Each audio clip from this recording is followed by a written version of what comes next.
So I made this African colonization simulation for my World Geo class. It's not exactly historically accurate, but it doesn't have to be because they don't need to know the specifics yet. That will come for world history, but for now, just in World Geo, they just need to understand the concepts.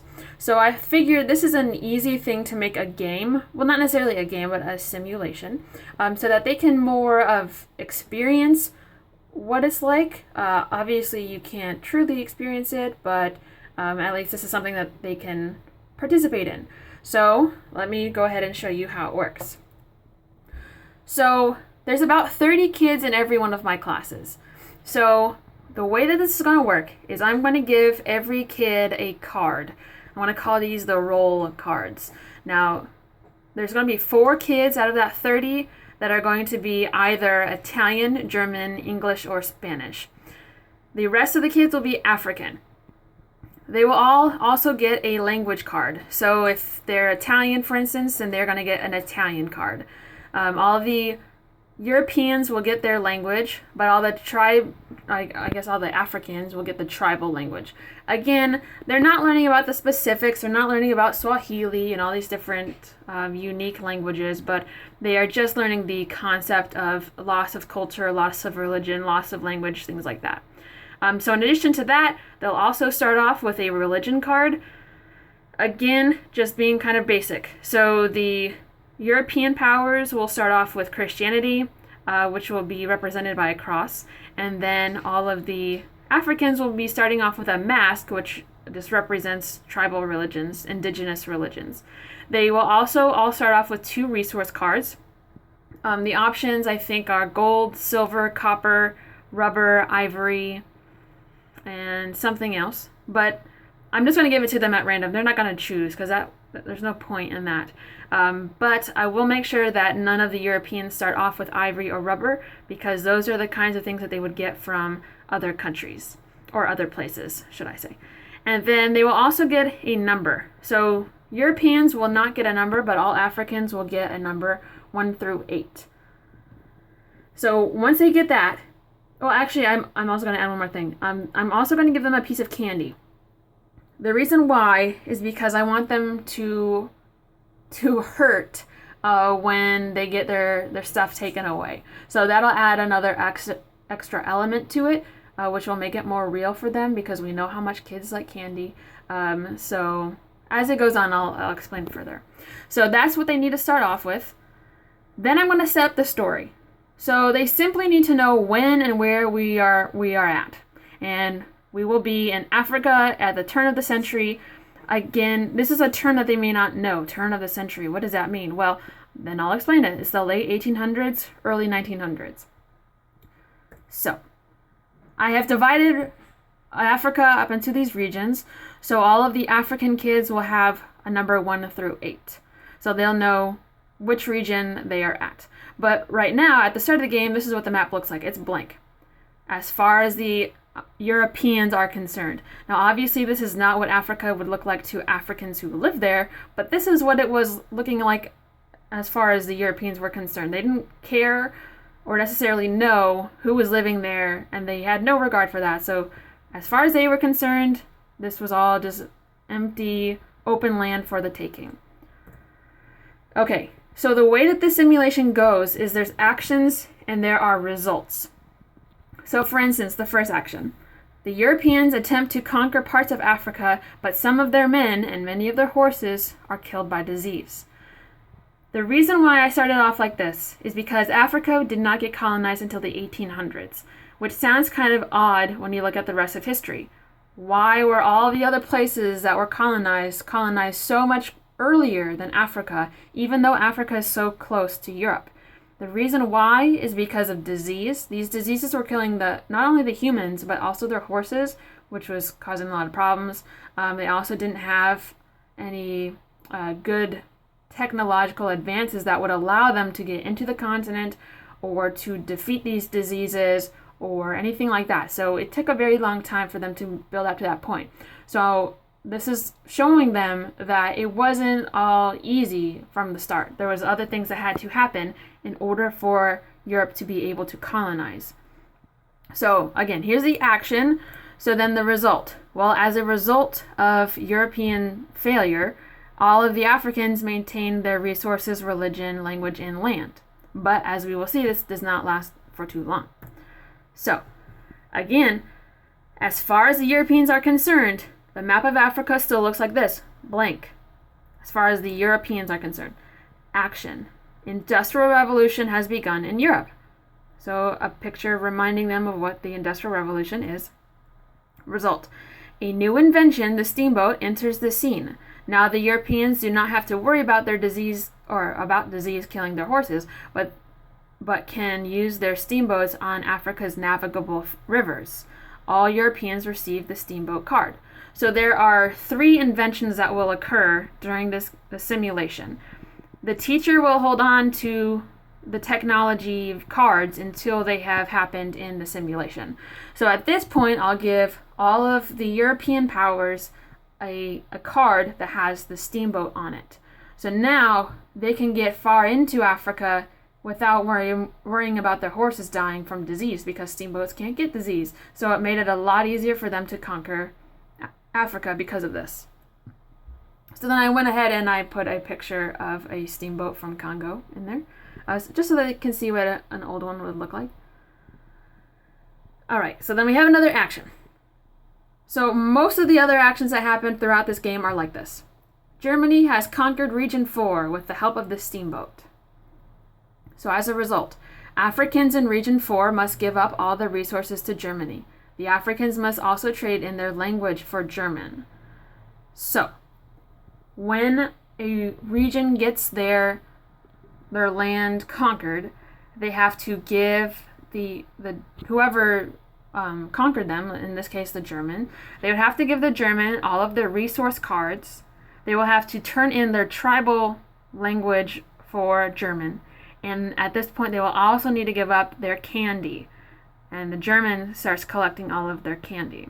So at this point, everyone else has what they started off with. The only person who's different now is Germany has more stuff, and the Africans from Region 4 have nothing. Action.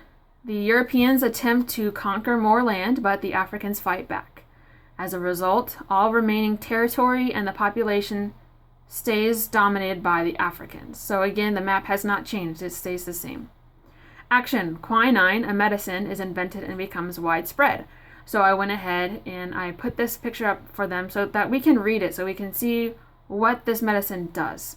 And at this point, it says it will now be easier for the Europeans to conquer Africa, and all Europeans receive the quinine card. So by this point, the map will not change again, but the difference will be now all of the Europeans, in addition to the steamboat card, will also have the quinine card.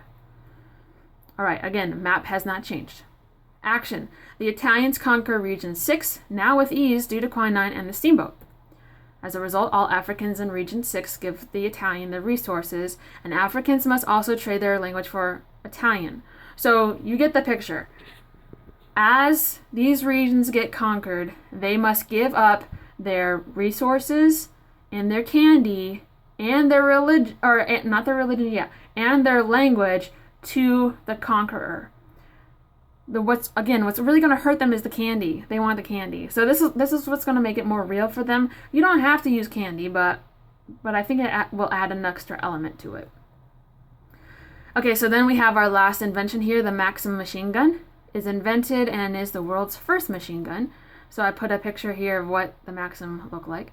And as a result, all Europeans receive the machine gun card.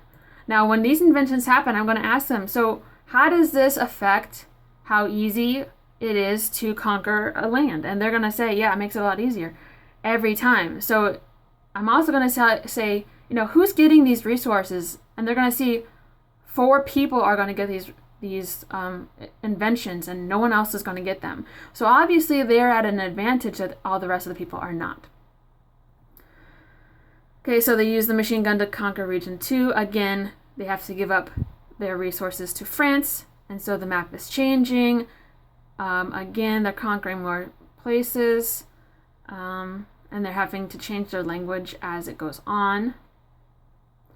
Now again, I put Africa according to Europeans on all of these maps, because again, Africans didn't feel like Africa was this way. Obviously not. But this is from the European point of view. Okay, the Europeans attempt to conquer Region 8 but fail. As a result, Africans in Region 8 maintain their resources and all other cards.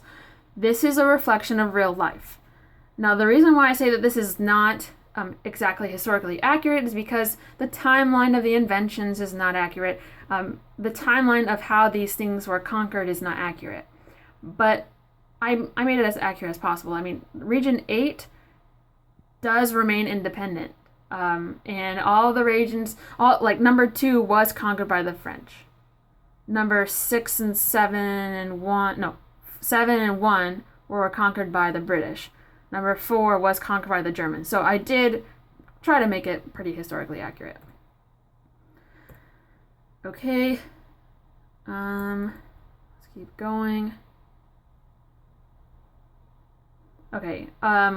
Action: other European countries such as Portugal, Belgium, and Spain conquer the majority of the leftover bits of Africa. And as a result, the map changes and the people who live there are subjected to new rule. Because I didn't put any of my students in those regions just because it would make it too complex. So I just stuck, to 4 of the European countries. Action: one final attempt by the Europeans to gain Region 8 fails. And as a result, Region 8 keeps the resources, language, land, and identity.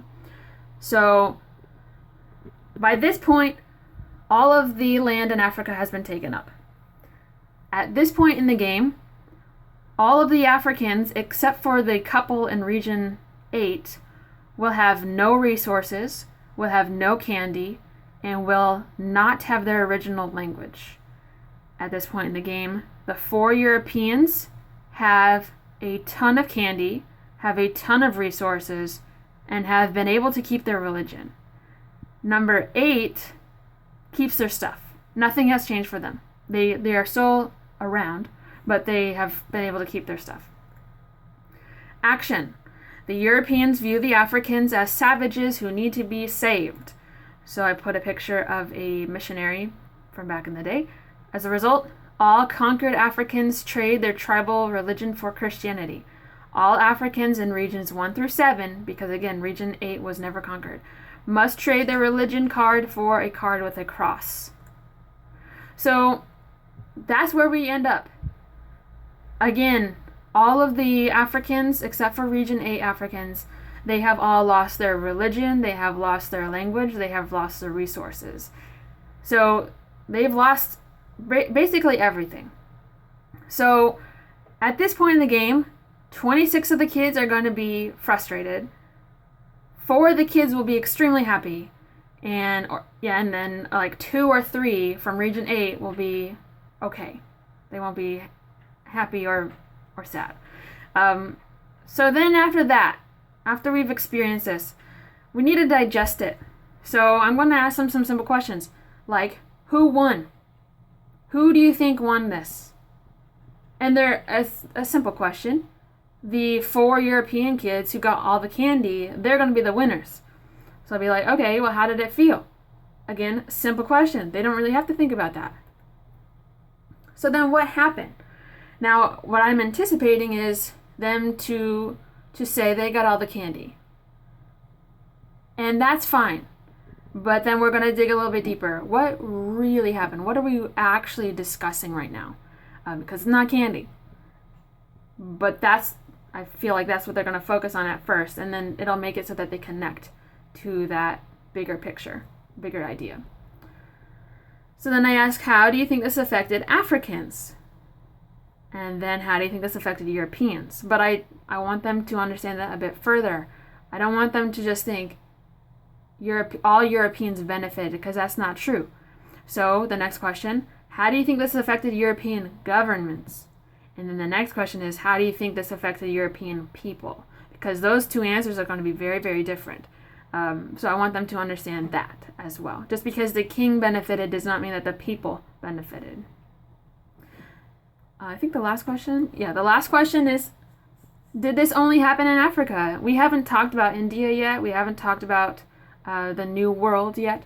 But they should be able to know some stuff from previous classes and be able to figure that out. And then I have some religious ceremonies and things like that, and a missionary. So what I really want, there's a couple things at the end that I really want to talk about. The second to last one almost, is a map of ethno-linguistic groups in Africa. Very, very complex. Not simple. There's tons of different people here with tons of different languages and ethnicities and all these different stuff. They're not homogenous. And I want them to understand that. And I want them to see how complex it is, especially when we compare it to this map. This map is how Africa was carved up, with no regards for these borders. They didn't care. Again, Africa was seen as a blank slate. It was not seen as something that was already occupied. And so I want them to comprehend that. When we look at these two maps, I mean, it's clear that they didn't have a regard for the people who live there. I think that will not be a complicated thing for them to understand.